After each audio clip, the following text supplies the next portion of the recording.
ಆಗ ಬಂದಂಗೆ ಈಗೂ ಜನ ಬರ್ತಾ ಇದ್ದಾರೆ. ಆಗ ಹೆಂಗೆ ಬರ್ತಾಯಿದ್ರು ಅದೇ ಥರ ಈಗಲೂ ಬರ್ತಾ ಇದ್ದಾರೆ.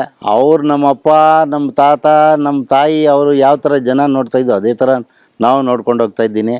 ನಾನು ಇವತ್ತು ಅಪೆಂಡಿಕ್ಸು, ಜಾಂಡೀಸು, ಗ್ಯಾಸ್ಟ್ರಿಕ್ಕು ಮತ್ತು ಬಿ ಪಿ, ಸ್ಟ್ರೋಕು, ಮೂರ್ಛೆ ರೋಗ ಈ ಥರ ಎಲ್ಲ ಇಲ್ಲಿ ಬರೋರಿಗೆಲ್ಲ ಕೇಳಿದರೆ ಎಲ್ಲ ಆಸ್ಪತ್ರೆ ಲಾಸ್ಟ್ ಮೊಮೆಂಟ್ನಲ್ಲಿ ಬರ್ತಾರೆ, ಫಸ್ಟ್ನಲ್ಲಿ ಯಾರೂ ಬರೋದಿಲ್ಲ. ಬಂದವ್ರು ಕೇಳಿದರೆ ರೆಡಿ ಆಗ್ತಾಯಿದೆ, ನಾವು ರೆಡಿ ಆಗ್ತಾಯಿದ್ದೀವಿ, 20 ದಿವಸದಲ್ಲಿ ಆದ್ವಿ, 40 ದಿವಸದಲ್ಲಿ ಆದ್ವಿ, 2 ತಿಂಗಳು ಒಳಗಡೆ ಆಗಿದೆ ಅಂತ ಹೇಳ್ತಾರೆ. ನಮಗೂ ಅದೊಂದು ನಂಬಿಕೆ ಇದೆ, ನಮ್ಗೆ ಸಂತೋಷ ಇದೆ ಅದರಿಂದ. ಹಿಂಗೆ ಇನ್ನೂ ಕೆಲವು ದಿವಸ ಹಿಂಗೆ ಮುಂದುವರಿಸ್ಬೇಕು ಅನ್ನೋದು ಆಸೆ ಇದೆ. ಈಗ ನಮ್ಮ ಮಕ್ಕಳು ತಯಾರಾಗ್ತಾ ಇದ್ದಾರೆ, ಇನ್ನು ನಾವು ಹೋದರೆ ಅವರು. ಇದು ನಮ್ಮ ಪಾರಂಪರಿಕವಾಗಿ ಬಂದುಬಿಟ್ಟಿದೆ. ಇದು ಶುಗರು ಅಂತ ಇಲ್ಲಿ ಬರ್ತಾರೆ ಜನ.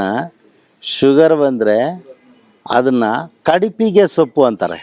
ಕಡಿಪಿಗೆ ಸೊಪ್ಪು ನಮ್ಮ ಹಳ್ಳಿ ಕಡೆ ಆದರೆ ಸಿಗ್ತಾಯಿತ್ತು. ಈಗ ಹಳ್ಳಿ ಕಡೆ ನಾವು ಹೋಗೋದಿಲ್ಲ. ಈಗ ನಾವು ಅದನ್ನು ಗಂದಿಗೆ ಅಂಗಡಿನಲ್ಲಿ ಕೊಂಡ್ಕೊಂಬಂದು ಕಡಿಪಿಗೆ ಸೊಪ್ಪು ಕುಟ್ಟಿ ಪೌಡ್ರ್ ಮಾಡಿ ಬೆಳಗ್ಗೆ ಒಂದು ಚಮಚ, ಸಂಜೆ ಒಂದು ಚಮಚ ಕೊಟ್ಟು ಶುಗರು, ಬಿ ಪಿ ಮತ್ತು ಗ್ಯಾಂಗ್ರೀನಿಗೆ ಅದಕ್ಕೂ ಸಂಬಂಧಪಟ್ಟದ್ದೊಂದು ಮುಲಾಮ್ ತಯಾರು ಮಾಡ್ತಾಯಿದ್ವಿ. ಬೆಣ್ಣೆನಲ್ಲಿ ಮಾಡಿ ಅದನ್ನು ರೆಡಿ ಮಾಡ್ತಾಯಿದ್ವಿ ಶುಗರ್ ಗ್ಯಾಂಗ್ರೀನಿಗೆ. ಮತ್ತು ಮೂರ್ಛೆ ರೋಗಕ್ಕೆ ಮೂಡುಕೆಟ್ಟಿನ ಗಿಡ ಅಂತ ಒಂದು ಗಿಡ ಸಿಕ್ಕುತ್ತೆ, ಅದನ್ನು ತೊಗೊಂಬಂದು ಅತಿ ಮಧುರ ಮತ್ತು ಶಿಲಾಜಿತ್ತು ಪೌಡ್ರ್ ಮಾಡಿ ಹೊಟ್ಟೆಗೆ ಕೊಡೋದು ಬೆಳಗ್ಗೆ ಸಂಜೆ. ಮತ್ತು ಗ್ಯಾಂಗ್ರೀನ್ ಇರೋರಿಗೆ ಕಾಲಿಗೆ ಬೆಣ್ಣೆ ಮತ್ತು ಕರ್ಪೂರ ಮತ್ತು ಇಂಗ್ಲಿಕ ಮತ್ತು ಇದನ್ನು ಮುಲಾಮ್ ಥರ ಮಾಡಿ ಕೊಡ್ತಾಯಿದ್ದೀವಿ. ಅದು ಭಾಳಷ್ಟು ಜನ ವಾಸಿಯಾಗಿದ್ದಾರೆ.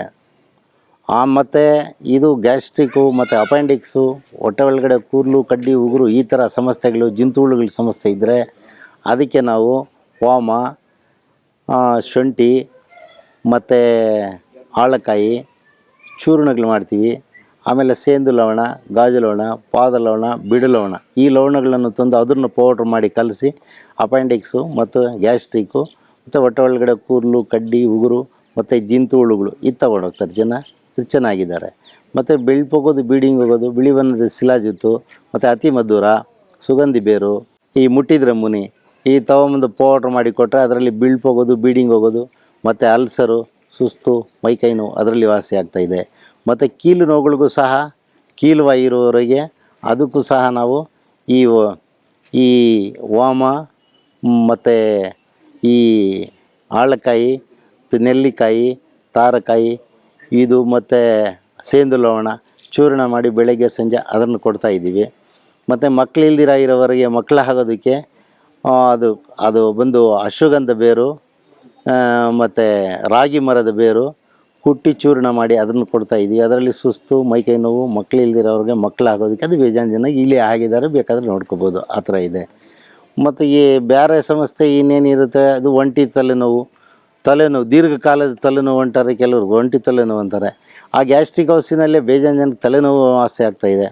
ಆ ಥರ ಒಂಟಿ ತಲೆನೋವು ಬಂದು ಮನುಷ್ಯನಿಗೆ ಏನೋ ಎಡವಟ್ಟಿದ್ರೆ ಅದನ್ನು ನಾವು ಕೊತ್ತಂಬರಿ ಸೊಪ್ಪು ಸಾಧಾರಣವಾಗಿ ಮುಕ್ಕಿನಲ್ಲಿ ಹಾಕಿ ರೆಡಿ ಮಾಡ್ತಾಯಿದ್ವಿ, ದೀರ್ಘಕಾಲದ ತಲೆನೋವು ಇಲ್ದಿರ ಬೇರೆ ಒಂಟಿ ತಲೆನೋವಾಗಿದ್ದರೆ.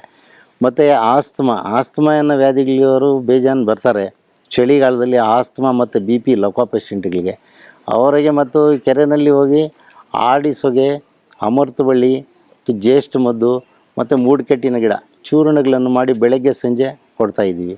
ಅದು ರೆಡಿ ಆಗ್ತಾಯಿದ್ದಾರೆ. ಈ ಥರ ಬೇಜಾನ್ ಜನ ಪೇಷಂಟ್ ಬರೋದು ಹೋಗೋದು ಇದೆ.